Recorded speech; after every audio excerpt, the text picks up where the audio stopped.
Bom, dando início à apresentação, nós vamos falar sobre o nervo abducente, que é o sexto par de nervo craniano. Nós somos os alunos Geraldo Júnior e Matheus Felipe. Sobre o nervo abducente, começando pela sua anatomia, ele tem origem no núcleo do abducente, que se localiza na região da ponte, na altura dos colículos faciais, né? Logo abaixo do colículo facial, como a gente vê aqui, a região do colículo facial, que fica forma o assoalho do quarto ventrículo. Logo abaixo do colículo facial e vai estar o núcleo do abducente. O colículo facial, inclusive, ele é formado do nervo facial no núcleo do abducente. Então, existe o núcleo do nervo facial também, as fibras do nervo facial, elas saem do núcleo do nervo facial, se posteriorizam, circundam o núcleo do nervo abducente, o núcleo do abducente, e por conta disso é que é formado esse acidente anatômico, o colículo facial. A gente consegue ver nessa imagem também aqui o núcleo do abducente, do nervo abducente, vendo que ele está logo abaixo dos colículos faciais, na região da ponte, né? Mais especificamente na região da ponte. E a sua origem aparente, nós vamos ter nesse acidente anatômico aqui, que é o sulco bulbopontino, que fica entre o bulbo e a ponte. E na parte mais medial do sulco bulbopontino é que a gente vê a saída do nervo abducente, né? Lembrando que a gente tem também no sulco bulbopontino o nervo facial, que é o sétimo, e o nervo vestíbulo coclear, que é o oitavo. Só que eles estão mais lateralizados no sulco, né? E mais medialmente, a gente enxerga o nervo abducente, a saída do nervo abducente. Então, da medial para a lateral, nós temos o nervo abducente, o nervo facial e o vestíbulo coclear. Já falando sobre a função do nervo abducente, ele tem uma função muito específica, que é de inervar o músculo reto lateral do globo ocular.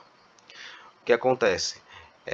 Ele tem uma função exclusivamente motora, né, junto com o nervo troclear e oculomotor. Eles são responsáveis, né, pela motricidade do globo ocular, de por inervar todos esses músculos. O oculomotor, ele é o que, como já visto, que ele inerva, né, a maioria dos músculos do olho, sendo o reto superior, o reto inferior e o reto medial e o oblíquo inferior também são inervados pelo oculomotor. O nervo troclear inerva somente o músculo oblíquo superior, e o nervo abducente ele vai inervar somente o músculo reto lateral. Ele tem essa função de inervar somente o músculo reto lateral. Então, todos esses três nervos que são responsáveis pela motricidade do globo ocular. O nervo abducente ele vai permitir, num caso, então, esse tipo de movimentação, que é a abdução do olho, né? Esse olhar para a lateral, né? Em direção à lateral. Ele é responsável por esse tipo de movimento do globo ocular. Certo? Então essa é a função específica, né? Bem específica do nervo abducente, uma função exclusivamente motora.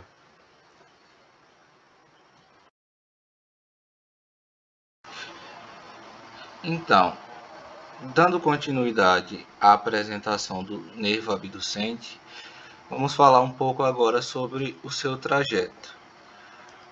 Como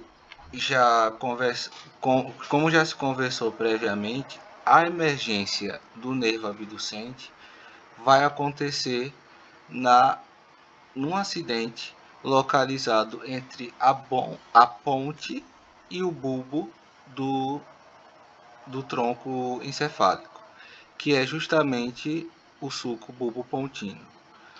O nervo abducente, nesse acidente, vai emergir mais medialmente em relação aos outros dois pares que também se encontram no sulco bulbopontino, que no caso seriam o sétimo par, que é o nervo facial, e o oitavo par, que é o nervo vestíbulo coclear.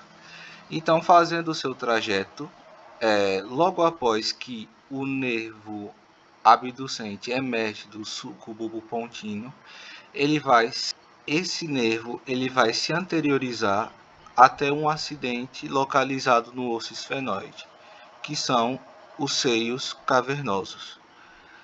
No seio cavernoso, o nervo abducente ele vai penetrar interiormente esses dois acidentes e emergir para um outro acidente do osso esfenoide, que vai ser a fissura orbital superior, que além do nervo abducente, também irão passar outros pares de nervos cranianos por esse acidente, como o terceiro par, que é o nervo oculomotor, o quarto par, que é o nervo troclear, o quinto par, que vai ser no caso a divisão oftálmica do nervo trigêmeo, e o respectivo nervo abducente, que corresponde ao sexto par.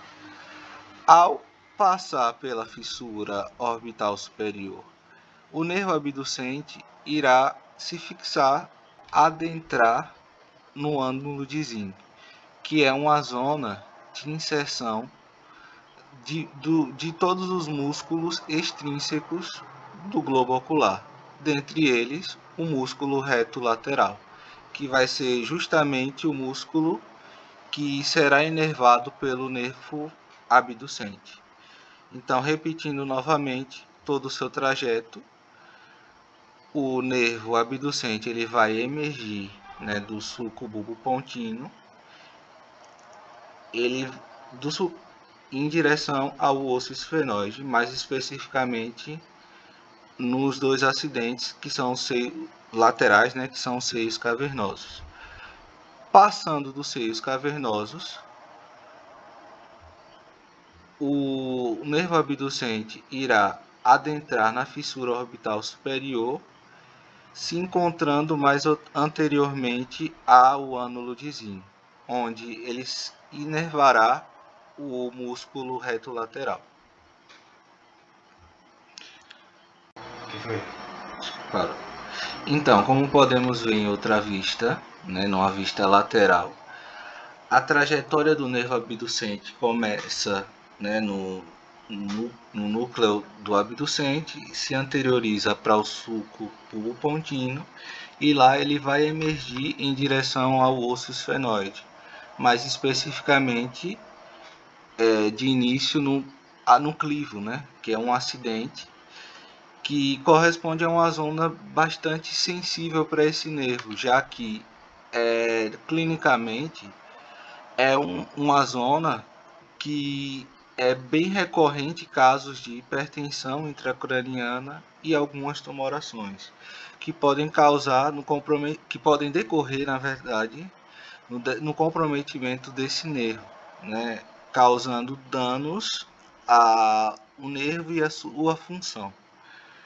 Continuando o trajeto do nervo abducente, ao passar do clivo, esse nervo ele penetra, né, internamente nos seios cavernosos.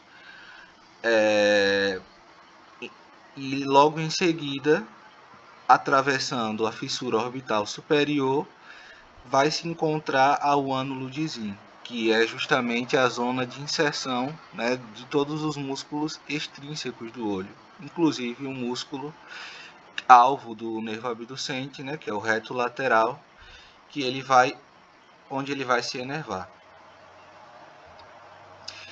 E falando um pouco da aplicação clínica, né, existem várias causas que podem levar ao comprometimento da função desse nervo abducente. Uma delas é a trombose dos seios cavernosos.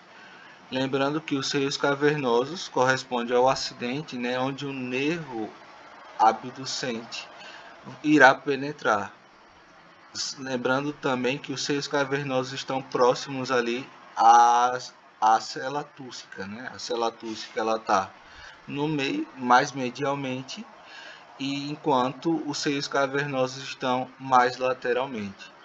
A trombose do seio cavernoso pode gerar, né, no comprometimento do nervo abducente, justamente porque a obstrução do principal vaso, que também passa pelo seio cavernoso, que é a artéria carótida interna, né, pode levar na compressão desse nervo e, por conta disso, num déficit, né, motor que que esse nervo tem como função, que é justamente a função, né, da abdução do olho. Ao se observar as duas imagens, nota-se que a primeira imagem à esquerda, os olhos do paciente estão devidamente centralizados.